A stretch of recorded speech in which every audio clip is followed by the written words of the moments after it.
Hello, I'm Nicholas Britell. I'm completely overwhelmed to be here in the Criterion Closet, and I'm excited to get shopping. I am gonna start with a personal project. I'm gonna start with the Underground Railroad. Every single state on the journey of this film, we treated in the score like it was almost a different planet at times.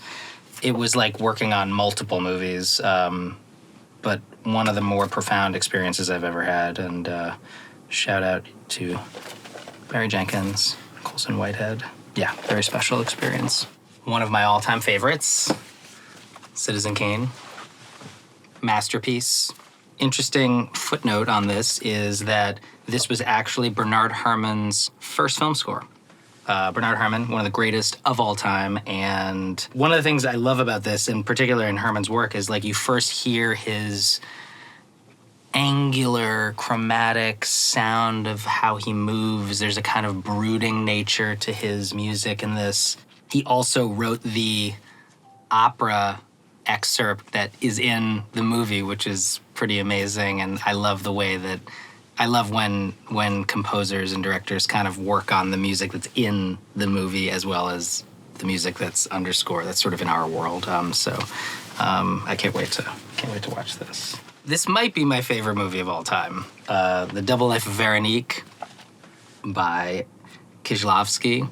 I saw this, it's probably like 13 or 14, and I remember watching the movie and just saying to myself, like, I didn't know that was possible. I didn't know you could make a movie like that. The score is one of my favorite scores of all time. It's by the Polish composer Zbigniew Preisner, and just a total masterpiece. Again, actually, one of those films where the diegetic and the non-diegetic, the music inside the movie and the music sort of in our world of score are constantly interacting. There's a piece of music that Preisner wrote, and they pretended that it was actually a sort of old piece by a Dutch composer named Van den Boedenmeijer. And so you watch the movie, and inside the movie, there's this incredibly gorgeous, like, vocal concerto that's performed. And that piece of music is somehow woven into the fabric of the movie itself. And I can't say enough about it. It's a very beautiful, mystical, strange movie, but might be my favorite movie of all time. Tokyo Olympiad. This is another one of those movies, actually, that the first time I saw it, I remember just sort of it was like a revelation to me.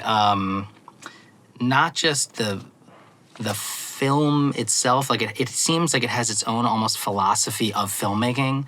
There's something so grand and beautifully composed about the filmmaking, but it also has a beautiful philosophy of humanity and life in it. A very optimistic take and a very, very special kind of moment in time, I feel, the 1964 Summer Games in Tokyo. I also love the interaction of sports and music, and I think this is about as good as it gets with that. La JETÉE.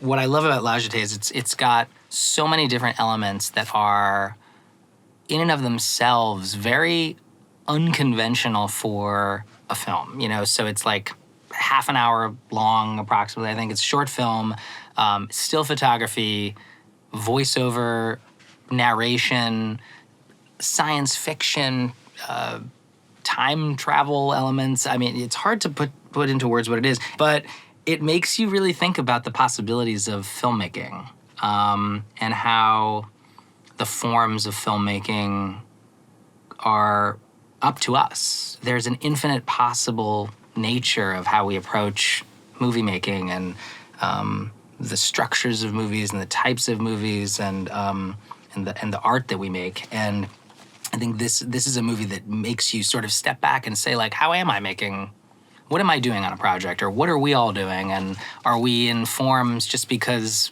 people are doing certain forms, or are we doing the forms because that's the best way to tell a story? So La JETÉE, very, very impactful for me.